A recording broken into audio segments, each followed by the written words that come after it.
All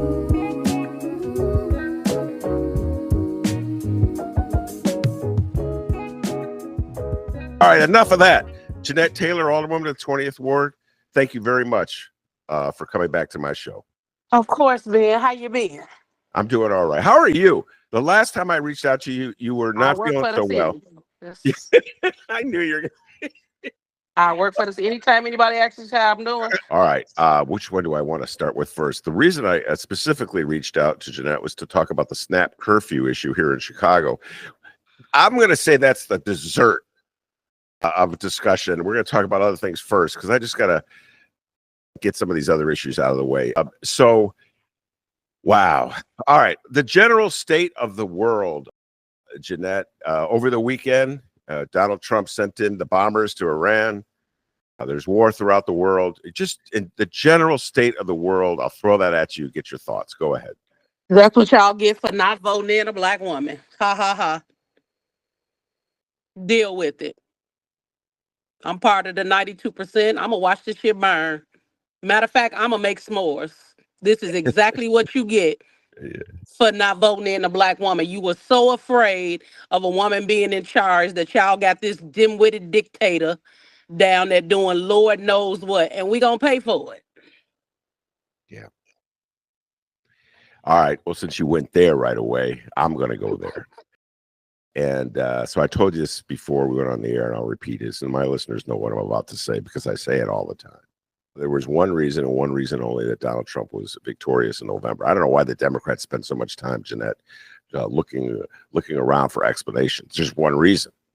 America couldn't bring itself to vote for a black woman. And every single sector that broke from Democrats to vote for Trump, they all had their own excuse for it. It's such a joke. They all had their own excuse. Oh, the price of eggs. They all had some reason. That had nothing to do with her. She wasn't the president. She was the damn vice president. Y'all show y'all ignorance and arrogance every fucking day. Every day. But look what we got. It's hotter than hell across the country in places that is normally warm. He's bombing folks, and they gonna bomb back. These ain't people who don't bomb back. Did we forget that? And America ain't as big and bad as it pretends to be. So we gonna see. But you gonna watch 92% of black women watch. I was higher than that. I'm just gonna tell you right now. This is another argument I have with my guests.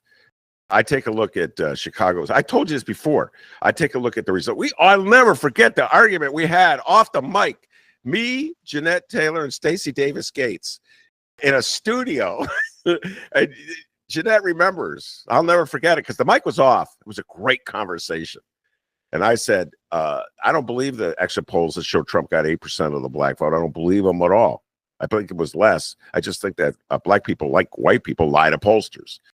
And when the margin is so small, when there's relatively so few, exaggerates it. So I don't believe 8% of black women voted. I just cannot believe that. You can't put 100 black women in a room, Jeanette Taylor, and tell me 8 of them voted for Trump. I don't know. Some people, let me say this. From what I see, come to City Hall and they'll wear red and go red, and we want Trump because they hate migrants or immigrants, and we're imports.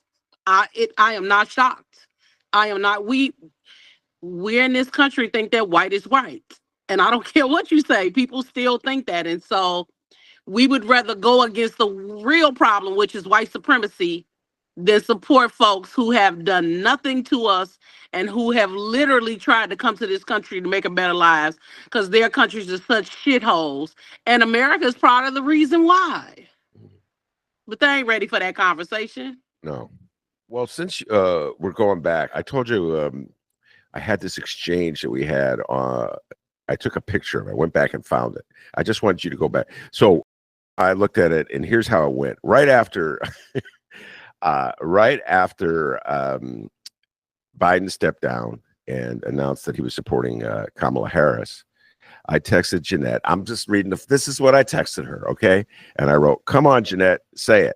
President Harris." And you sent back, what do they call this? GIF or GIF? What? I don't know. Jeanette's like a millennial, a GIF. You know, she's very millennial. I am not a millennial at all. I just hang with a bunch of them, and they teach me. I am not a millennial. Well, okay, so GIF or whatever they call it, of some lady shaking her head nope. And I go, you still riding with Biden? And then she sent me a GIF of someone saying nope. And I go, damn, Trump?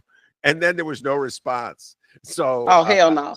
He should have been stepped down. He knew he was too damn old to be running anyway. He one of the reasons why she lost the elected, besides of America's arrogance and ignorance. But he is the reason. He shouldn't have never he should have let her run from the get-go. And maybe she could have steady trying to organize black people and Latino people when y'all should have been organizing white poor people. We keep organizing the wrong goddamn people because we clearly understand it's poor white folks who keep voting against their interests. And so he is the reason, he is part of the reason why she lost. And this inability to see black women for what they are, we fix. Did we remember that black women are the reason why they got into space? It's always us, but we ain't good enough to run your country. Now watch this shit burn. Burn, baby, burn. So do you think it's possible? There's a hope of optimism to organize poor white people to vote against Donald Trump and MAGA?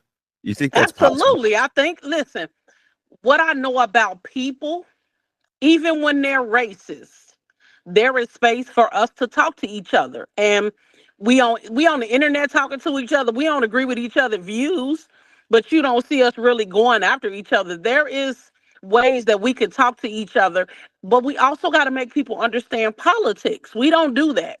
We just get into politics, we run it. And so I do these things called 101s in my community. We've done development 101, we're doing housing 101. We're going to do politics and civics 101 because they don't teach it in school. So how do you learn about it? You don't. And so we got to teach people like what people vote against, what they vote for, what they stand for. Because I'm going to be honest, Republican and Democrats done fuck us over. Yeah.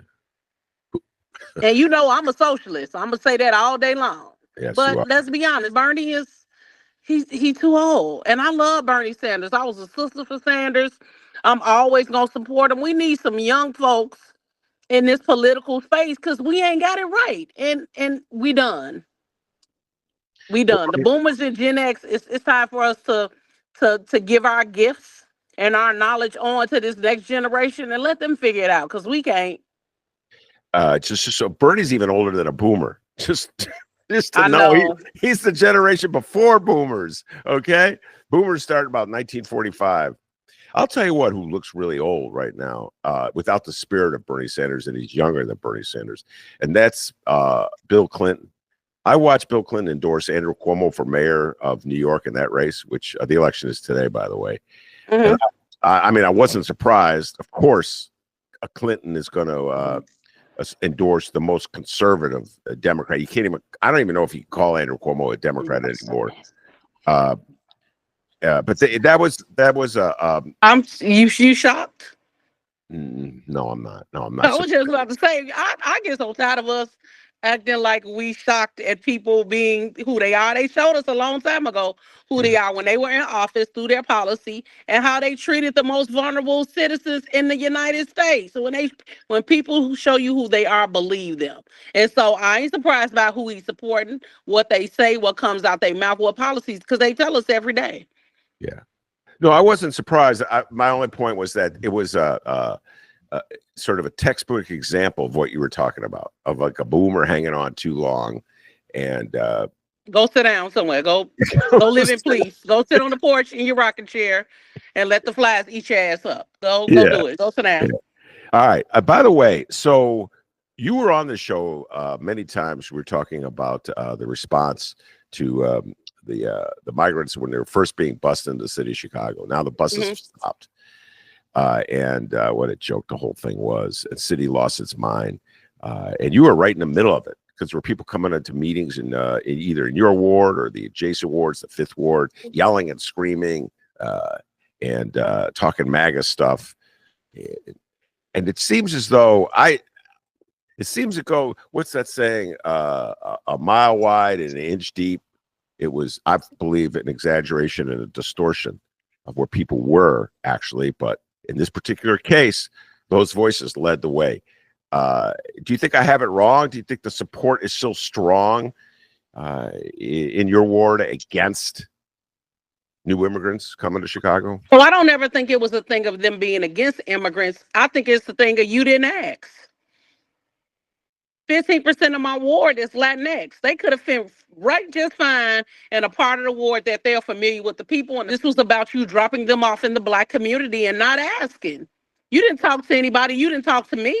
You didn't get any constituent support. And so this was less about it being Latino folks set up in our community, but in that part of the ward, and not working with us to say what this looked like. How was it supported? How do we support people who already need our help? And so that's what it was more about in 20, because even when they was there, folks from our community dropped off stuff to them. People made sure they eat. That it wasn't this big ugly thing that they made it out to be. And it could have been worse.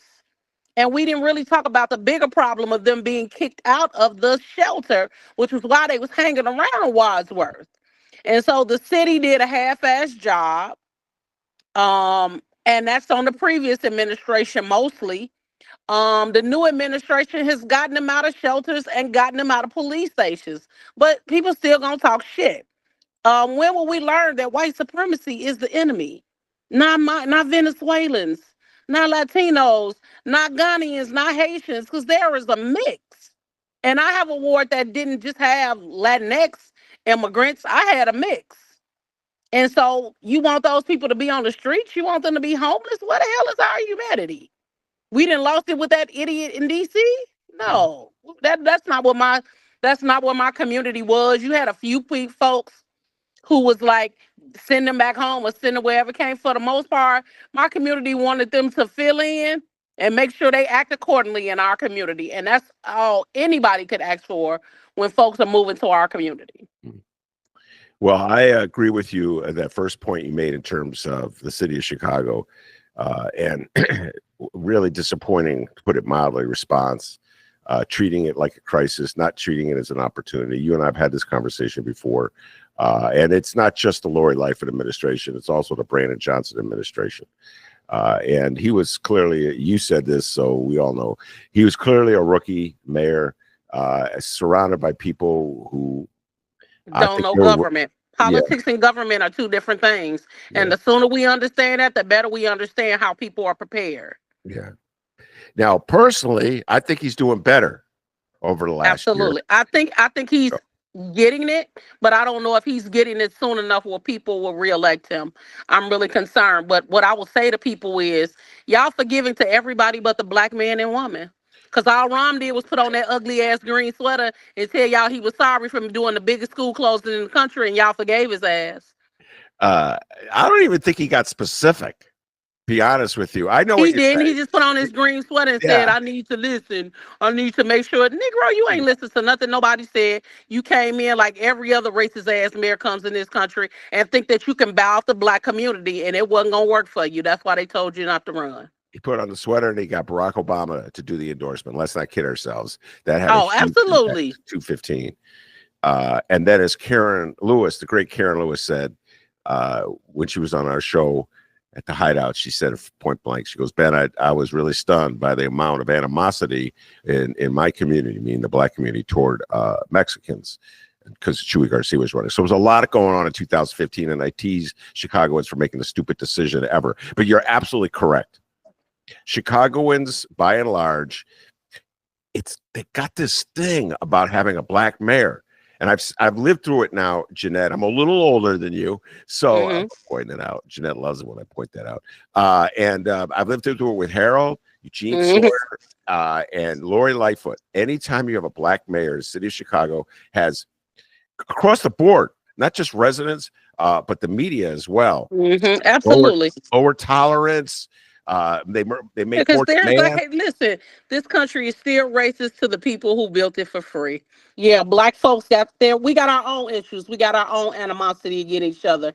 It's a bunch of elitist shit that goes on against us. It's wannabes against people who actually are. And we got to figure out, and that's trauma from slavery. Let's call it what it is. We got some work to do, but we never get to do that work with each other because it's always a crisis, and we're always asked to be the ally. We're always asked to be, everybody wants black folks to be their ally.